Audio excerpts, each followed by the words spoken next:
BNP সহ সকল দলকে প্রস্তাব দিয়েছিলাম, যেহেতু রাজনৈতিক আন্দোলন করে শেখ হাসিনার বিদায় ঘটানো যাচ্ছে না, সুতরাং এই কুসংস্কার আন্দোলনকে কেন্দ্র করে আমাদেরকে শেখ হাসিনার বিদায় ঘটাতে হবে।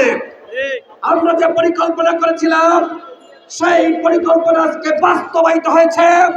শেখ হাসিনা হেলিকপ্টারে করে তার দাদা বাবুদের দেশে ইন্ডিয়া পালিয়ে গিয়েছে। শেখ হাসিনাকে, ওবায়দুল কাদেরকে, আসাদুজ্জামান খান কামালকে এবং হাসান মাহমুদ থেকে শুরু করে যারা এই ভারতে পালিয়ে গেছে তাদের প্রত্যেককে বাংলাদেশে ফিরিয়ে আনতে হবে। যারা নারায়ণগঞ্জের ৭ খুনের ঘটনা ঘটিয়েছিল, আজকে ওই উসমান পরিবার তাদেরকে নারায়ণগঞ্জের মানুষ এখান থেকে বিতাড়িত করেছে। আমরা এই নারায়ণগঞ্জে হাজির হয়েছি। এক সময় আমরা গণ অধিকার পরিষদের পক্ষ থেকে এই নারায়ণগঞ্জে এসে আমরা সমাবেশ করতে পারি নাই, কথা বলতে পারি নাই।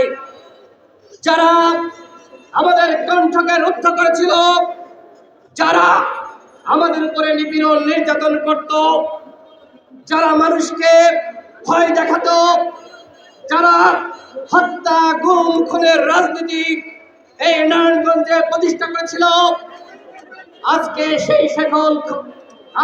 সেই সকল খেলোয়াড়রা আজকে বোরকা পরে পালিয়ে গিয়েছে। ওই খেলোয়াড় শরীফ উসমান তারা সবসময় বলতো খেলা হবে খেলা হবে, অথচ খেলার আগে তারা উঠে এই গণঅভ্যুত্থান সৃষ্টি হওয়ার আগে হয়ে কাপুরুষের মতন তারা বর্ডার ক্রস করে ইন্ডিয়ায় পালিয়ে গিয়েছে। এই খেলোয়াড়দের জায়গা বাংলাদেশে হয় নাই। যারা বাংলাদেশে অন্যায় নির্যাতন নিপীড়ন করেছে, যারা হত্যা গুম খুনের রাজনীতি বাংলাদেশে প্রতিষ্ঠা করেছিল, যারা ওই কিশোর ত্বকীকে হত্যা করেছিল, যারা নারায়ণগঞ্জের ৭ খুনের ঘটনা ঘটিয়েছিল, আজকে ওই উসমান পরিবার তাদেরকে নারায়ণগঞ্জের মানুষ এখান থেকে বিতাড়িত করেছে। সংগ্রামী সাথী বন্ধুগণ, এখন আমাদের হাতে সময় এবং সুযোগ এসেছে রাষ্ট্র সংস্কার করার, এই রাষ্ট্রকে নতুন করে বিনির্মাণ করার। সেজন্য আপনাদেরকে কাজ করতে হবে। গণ অধিকার পরিষদের নেতৃবৃন্দকে সমাজের ন্যায় বিচার প্রতিষ্ঠায় কাজ করতে হবে। মানুষের বাড়িতে বাড়িতে যেতে হবে। এই নারায়ণগঞ্জ জেলাকে গণ অধিকার পরিষদের ঘাঁটি হিসেবে প্রতিষ্ঠা করতে হবে। সংগ্রামী সাথী বন্ধুগণ, এই অভ্যুত্থানে আমাদের সভাপতি নুরুল হক নূরকে গ্রেফতার করা হয়েছিল। আমাদের উচ্চতর পরিষদের নেতা আবু হানিফকে এই নারায়ণগঞ্জ থেকে গ্রেফতার করা হয়েছিল। আমাদের 11 জন ভাই গণ অধিকার পরিষদের 11 জন এই গণ অভ্যুত্থানে শহীদ হয়েছে। আমাদের অসংখ্য ভাই গুলিবিদ্ধ হয়েছে। আমার বাসায় 2 বার অভিযান চালানো হয়েছিল।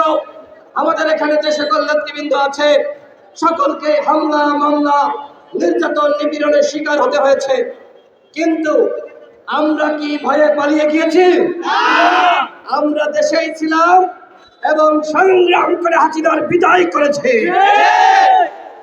আমরা 18 সালে যে ঐতিহাসিক কোটা সংস্কার আন্দোলন, সেই আন্দোলনের নেতৃত্ব দিয়েছি এবং দীর্ঘ 7 বছর আমরা প্রত্যেকটা ইস্যুতে রাজপথে লড়াই করেছি। এই গণঅভ্যুত্থানে আমরাই সর্বপ্রথম আমরা সকল দলকে, বিএনপি সহ সকল দলকে প্রস্তাব দিয়েছিলাম, যেহেতু রাজনৈতিক আন্দোলন করে শেখ হাসিনার বিদায় ঘটানো যাচ্ছে না, সুতরাং এই কুসংস্কার আন্দোলনকে কেন্দ্র করে আমাদেরকে শেখ হাসিনার বিদায় ঘটাতে হবে। আমরা যে পরিকল্পনা করেছিলাম সেই পরিকল্পনা আজকে বাস্তবায়িত হয়েছে। শেখ হাসিনা হেলিকপ্টারে করে তার দাদা বাবুদের দেশে ইন্ডিয়া পালিয়ে গিয়েছে।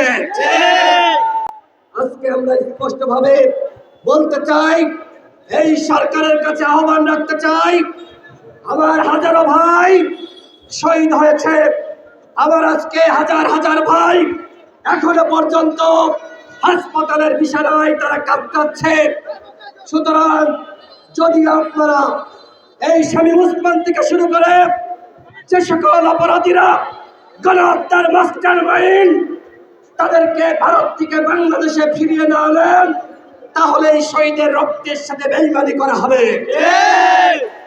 স্পষ্টভাবে বলতে চাই, শেখ হাসিনাকে, ওবায়দুল কাদেরকে, আসাদুজ্জামান খান কামালকে এবং হাসান মাহমুদ থেকে শুরু করে যারা এই ভারতে পালিয়ে গেছে তাদের প্রত্যেককে বাংলাদেশে ফিরিয়ে আনতে হবে।